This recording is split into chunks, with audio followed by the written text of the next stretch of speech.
அடுத்ததாக திருமிகு லட்சுமி சுப்பிரமணியன் நினைக்கிறார், அவரோட பேசலாம். மேம் வணக்கம். இந்த சந்திப்பு திட்டத்தை எப்படி புரிஞ்சுக்க முடியும்? ஏன்னா தொடர்ந்து சலசலப்பு இருந்துகிட்டே இருந்துச்சு. அந்த சலசலப்பை காங்கிரஸ் தலைமை ஏன் இவ்வளவு மௌனம் காத்தாங்க? இவ்வளவு தாமதமா முற்றுப்புள்ளி வைக்க வேண்டிய தேவை எங்க எழுந்துச்சு? உண்மையில் காங்கிரஸ் தலைமை என்ன நினைக்கிறது அப்படின்றலாம் கேள்வி இருந்துச்சு. இதுக்கு பின்னணியில் யார் இருக்கிறார்கள் என்ற கேள்வியும் இருந்தது. இப்ப KC வேணுகோபால் சந்திக்க இருக்கிறார். எப்படி புரிஞ்சுக்கிறார்? காங்கிரஸ் கட்சிக்கு இவ்வளவு கேள்வி எல்லாம் கேட்கணும்னு அவசியம் கிடையாது. காங்கிரஸ் அப்படிதான், ஆரம்பத்திலிருந்தே அப்படிதான். அவங்க எந்த முடிவுகளையும் விரைவாக எந்த மாநிலத்திலையும் தேசிய அளவிலையும் எடுத்ததாக சரித்திரமே கிடையாது. சமீபத்தில் நடந்த பீகார் தேர்தலில் கூட தோல்விக்கு, தேஜஸ்வி யாதவனுடைய தோல்விக்கு ஒரு மிகப்பெரிய காரணம் காங்கிரஸ் தான். அவங்க முடிவெடுக்காதுதான். நமக்கு 2024 தேர்தலில் நமக்கு வெளிப்படையாகவே தெரியும். மயிலாடுதுறையில அவங்க வேட்பாளர் போடுறதுக்கு கடைசி 2 மணி நேரத்துல தான் வேட்பாளர் போட்டு நாமினேஷன் ஃபில் பண்ணி ஃபைல் பண்ணாங்க.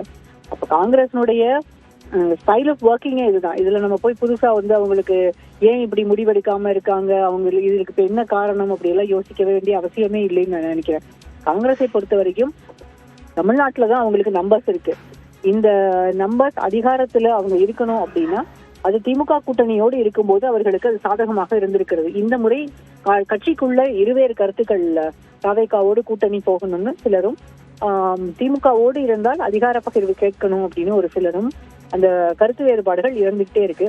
இது குழு போட்டுதான் பேச்சுவார்த்தை நடத்தணும்ன்றது ஆரம்பத்துல இருந்து அவங்க எதிர்பார்த்தாங்க. ஆனா கிரீஷ் சோடங்கரோடு பேசுவதற்கு திமுக தயாராக இல்லை. அதற்கு மிகப்பெரிய காரணம், கிரீஷ் சோடங்கர் ஆரம்பத்துல முதல்ல பேச்சுவார்த்தைன்னு தொடங்கும் போது இவங்க குழு போடுறதுக்கு முன்னால பேச வரும்போது 70 தொகுதிகள்ல அவர் ஆரம்பிச்சதுதான். அந்த 70 நம்பர்ஸ்க்கு திமுக தயாராக இல்லை. 70 போது அது அதிகார பகிர்வுக்கு விட்டுடுவது போன்ற ஒரு எண்ணிக்கை. அதனால அதற்கு திமுக தயாராக இல்லை. அதையும் சிஎம் தெளிவா ஒரு சமீபத்துல நடந்த ஒரு ஈவெண்ட்ல சொல்லியிருந்தார். இந்த அடிப்படையில பார்க்கும்போது திமுக எப்போதுமே அதிகார பகிர்வுக்கு தயாராக இருந்ததில்லை. காங்கிரஸுக்கும் அது தெரியும். அப்படிங்கிற போது இனி இந்த கோரிக்கையோடு நீங்க பேச்சுவார்த்தைக்கு வர வேண்டாம் அப்படின்றதுதான் காங்கிரஸுக்கு திமுக கொடுத்த மெசேஜ். அந்த அடிப்படையில இன்னைக்கு KC வேணுகோபால் சந்திக்கிறார். அவர்களுக்கு நிறைய சிக்கல்கள் இருக்கிறது. இங்க இருக்கக்கூடிய காங்கிரஸ் இங்க அவங்களுக்கு நம்பர்ஸ் இருக்கோ இல்லையோன்றது அடுத்தது. காங்கிரஸோட திமுக இருக்கும்போதுதான் பார்லிமெண்ட்ல அவங்களுக்கு ஒரு ஸ்ட்ரென்த் கிடைக்கும். 2வது ராஜ்யசபா, இப்போதைக்கு அவங்களுக்கு ராஜ்யசபா வேணும். அடுத்தது 2028 ராஜ்யசபா அவங்களுக்கு நம்பர்ஸ் வேணும் அப்படின்னாலும் அதை திமுகவிடம் இருந்துதான் பெற முடியும். ஏன்னா தாவேகா இது வரைக்கும் அன்டெஸ்டட் ஓட் பேங்க், அவங்களுக்கு இந்த எலெக்ஷன்ல அவங்களுக்கு ஓட் பேங்க் வந்ததுனால எவ்வளவு % ஓட்டு வாங்கினாலுமே எத்தனை எண்ணிக்கையில அவங்க வெற்றி பெறுவாங்கிறது யாருக்குமே தெரியாது. அந்த அடிப்படையில நிதர்சனமா கையில என்ன இருக்கோ அதை நம்பிதான் காங்கிரஸ் அரசியல் ரீதியாக பயணிக்க முடியும். அதனால இன்னைக்கு முதலமைச்சரை சந்தித்த பிறகு தீர்க்கமான முடிவுகளை காங்கிரஸ் எடுக்கும் என்று எதிர்பார்க்கலாம். நன்றி திருமிகு லட்சுமி, இணைப்பிலிருந்து கருத்துக்களை பகிர்ந்து கொண்டமைக்கு. முதலமைச்சர் மு க ஸ்டாலினை இன்று இரவு காங்கிரஸ் தேசிய பொதுச் செயலாளர் KC வேணுகோபால் சந்தித்து பேச இருக்கிறார். இது தொடர்பான கூடுதல் விவரங்களோடு செய்தியாளர் தமிழரசையும் இணைக்கிறார். தமிழரசி, ஒரு வழியாக அந்த சலசலப்புக்கு முற்றுப்புள்ளி வைக்கக்கூடிய அந்த இறுதி கட்டத்துக்கு நோக்கி நகர்ந்திருக்கிறது காங்கிரஸ் அப்படின்னு பார்க்க முடிகிறது. தொகுதி பங்கீடு அப்படின்றது ஒரு மிகப்பெரிய கேள்வி. எத்தனை இடங்கள் காங்கிரஸ் எதிர்பார்க்கிறது? என்னென்ன பட்டியலாம் தயாரா வச்சிருக்கிறாங்க? நந்தா, திமுக காங்கிரஸ் இடையே நிலவி வந்த அந்த கூட்டணி சலசலப்பு என்பது சுமூகமாக முடிந்து தற்போது அடுத்த கட்டத்தை நோக்கி நகர்ந்திருக்கிறது. இன்று மாலை KC வேணுகோபால் முதலமைச்சரை சந்திப்பதற்காக டெல்லியிலிருந்து சென்னை வருகிறார்.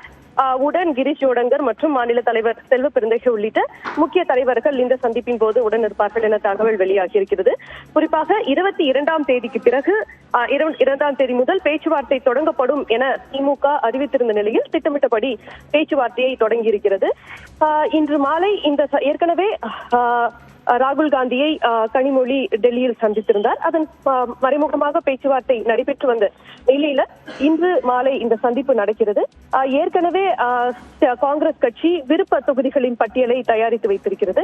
அதில் ஒரு நாடாளுமன்ற தொகுதிக்கு ஒரு சட்டமன்ற தொகுதி என்ற அடிப்படையில் 39 தொகுதிகள் அடங்கிய விருப்ப பட்டியலை தயாரித்து வைத்ததாக ஏற்கனவே தகவல் வெளியாகி இருந்தது. கடந்த முறை 25 தொகுதிகளில் போட்டியிட்டு 18 தொகுதிகளை கைப்பற்றியது காங்கிரஸ் கட்சி.